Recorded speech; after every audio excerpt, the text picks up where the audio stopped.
राधा रमण की जय। 9 नवंबर को पड़ने वाली कार्तिक मास की कृष्ण पक्ष की जो एकादशी है, रमा एकादशी, आइए उसकी आनंद प्रदान करने वाली, ज्ञान प्रदान करने वाली, मोक्ष प्रदान करने वाली भगवान श्री कृष्ण के द्वारा महाराज युधिष्ठिर को सुनाए जाने वाली कथा का हम श्रवण करते हैं। श्री राधा रमण लाल की जय। महाराज युधिष्ठिर भगवान कृष्ण से पूछते हैं कि जनार्दन, आपका मुझ पर बड़ा स्नेह है, अतः आप मुझे कार्तिक कृष्ण पक्ष में पड़ने वाली एकादशी के बारे में बताइए। भगवान श्री कृष्ण कहते हैं, राजन, कार्तिक मास की कृष्ण पक्ष में पड़ने वाली ये जो एकादशी, इसे रमा एकादशी कहते हैं। इस व्रत की कथा ध्यान पूर्वक सुनो, श्रद्धा पूर्वक सुनो। भगवान कृष्ण कहते हैं कि राजन,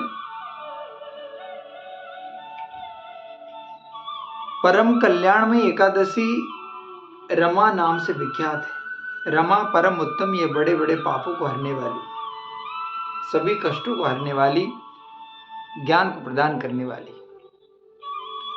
राजा मुचकुंद अपने राज्य में सभी प्रजाजनों के साथ इस व्रत को करते थे। देवयोग से भगवत कृपा से भगवती चंद्रभागा स्वयं कन्या स्वरूपा उनके यहाँ विद्यमान थी, उन्हें प्राप्त हुई थी। चंद्रभागा भी बाल्यकाल से इस व्रत को करती थी, 8 वर्ष की उम्र से ही इस व्रत को करती थी। चंद्रसेन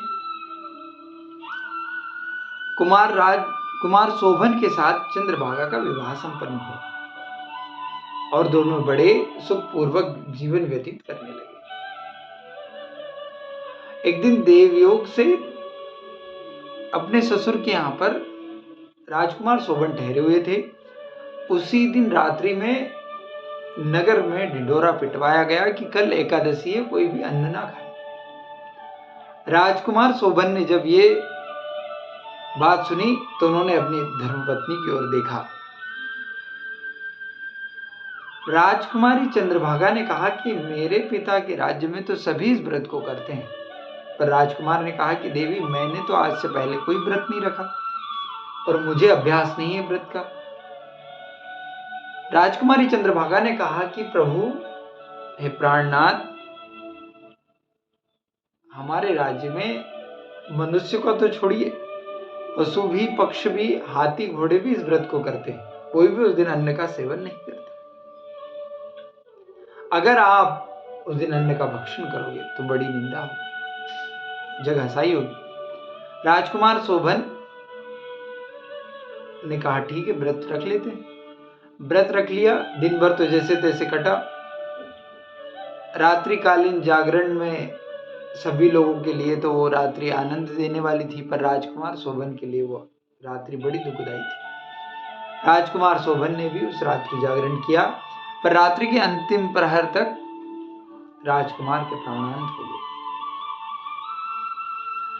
महाराज मुचकुंद ने बड़े ही राजोपचार के साथ काष्ठाओं से राजकुमार शोभन का अंतिम संस्कार किया। इधर चंद्रभागा भी अपने पिता के घर पे ही रहने लगी, व्रत अनुष्ठान आदि करने लगी। व्रत के प्रभाव से राजकुमार शोभन प्राणांत तो हो गए, पर व्रत के प्रभाव से उन्हें मंदराचल पर्वत पर देवपुर नाम का सुंदर नगर प्राप्त हुआ। उस नगर में वो द्वितीय इंद्र की भांति राज्य करने लगे। राजा मुचकुंद के नगर में सोम शर्मा नाम के एक तीर्थाटन करने वाले, तीर्थों में भ्रमण करने वाले ओजस्वी तेजस्वी ब्राह्मण रहते थे। वो ब्राह्मण देव तीर्थ यात्रा निमित्त अपने घर से जैसे प्रस्थान किया, वो मंदराचल की ओर निकल पड़े। मंदराचल में देवपुर में राजकुमार शोभन को देखा, तुरंत पहचान गए कि ये तो हमारे राजा मुचकुंद के दामाद हैं। वो उनके समीप गए, उनसे कुशल क्षेम पूछी। राजकुमार शोभन ने भी उन्हें बताया कि हे पंडित जी महाराज, ये जो नगर देख रहे हैं ये बहुत सुंदर है, पर यह अस्थिर है, मुझे बड़ा भय लगता है। कोई ऐसी कृपा करो कि मैं इस नगर को छोड़कर अपनी पत्नी चंद्रभागा के पास जाऊं, और या फिर कोई ऐसी कृपा करो कि नगर स्थिर हो जाए। आचार्य सोम ने पूछा कि दामाद जी, राज्य आपको प्राप्त कैसे हुआ? तब राजकुमार शोभन ने बताया कि मैंने आपके ही राजा के राज्य में रमा एकादशी का व्रत किया। हालांकि मेरी उस व्रत में कोई निष्ठा नहीं थी। वो व्रत करने के बाद मेरा प्राणांत हो गया। और भगवत गोस्वामी तुलसीदास जी कहते हैं कि भाव कुभाव अलख आलसु नाम जपत मंगल सिद्धसु। भाव से कुभाव से लिया हुआ नाम भी, कुभाव से लिया हुआ नाम भी कल्याण देता। तो मेरी व्रत में निष्ठा नहीं थी, किंतु भगवान नारायण ने मेरी इच्छा, मेरे ऊपर कृपा की और ये दिव्य लोक मुझे प्राप्त हो। पर मेरी इच्छा है कि मैं अपनी पत्नी और अपने ससुर को देखूं। आप उनसे मेरे सारा वृतांत बताइए। आचार्य सोम ने, सोम शर्मा आचार्य जो थे, उन्होंने राजकुमार शोभन का संदेश राजकुमारी चंद्रभागा को बताया और महाराज मुचकुंद को बताया। चंद्रभागा ने कहा कि शीघ्र आप पंडित जी महाराज मुझे अपने पति के पास ले चलिए। आचार्य सोम शर्मा राजकुमारी चंद्रभागा को उस मंदराचल के सुंदर देवपुर नगर की ओर ले गए। देवपुर पहुंचने से पूर्व उन्होंने उस पावन भूमि को प्रणाम किया और उस नगर की ओर प्रस्थान किया। जैसे ही चंद्रभागा उस नगर में पहुंची तो उन्होंने अपने व्रत का जितना भी पुण्य प्रताप था वो उस क्षेत्र को प्रदान कर दिया, उस राज्य को प्रदान कर दिया और स्थिर बना दिया। भगवान कृष्ण कहते हैं कि राजन, वो दोनों चंद्रभागा और शोभन बड़े सुखपूर्वक कई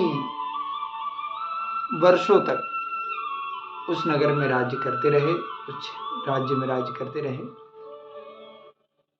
इस एकादशी व्रत को, रमा एकादशी व्रत को जो भी श्रद्धा और भक्ति के साथ करता है, इस दिन भगवान विष्णु का माता लक्ष्मी के साथ पूजन होता है।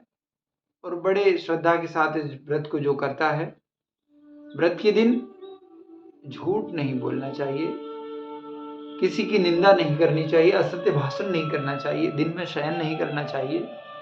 जो भी इस व्रत को बड़ी श्रद्धा पूर्वक करेगा उसके पूर्वजों को, उनके समस्त पूर्वजों को दिव्यलोक की प्राप्ति होती है। इस व्रत को बड़ी श्रद्धा और भक्ति के साथ करना चाहिए। आप लोग भी इस व्रत को बड़ी श्रद्धा और भक्ति के साथ करें। ओम नमो भगवते वासुदेवाय द्वादशाक्षर मंत्र का जाप करें और बड़ी श्रद्धा के साथ इस व्रत को करें। इसी के साथ आप सब लोग भी अपने प्रियजनों के साथ इस व्रत को करें। जय जय श्री राम। कृष्णाय वासुदेवाय हरे परमात्मा प्रणतः क्लेशनाशाय गोविंदाय नमो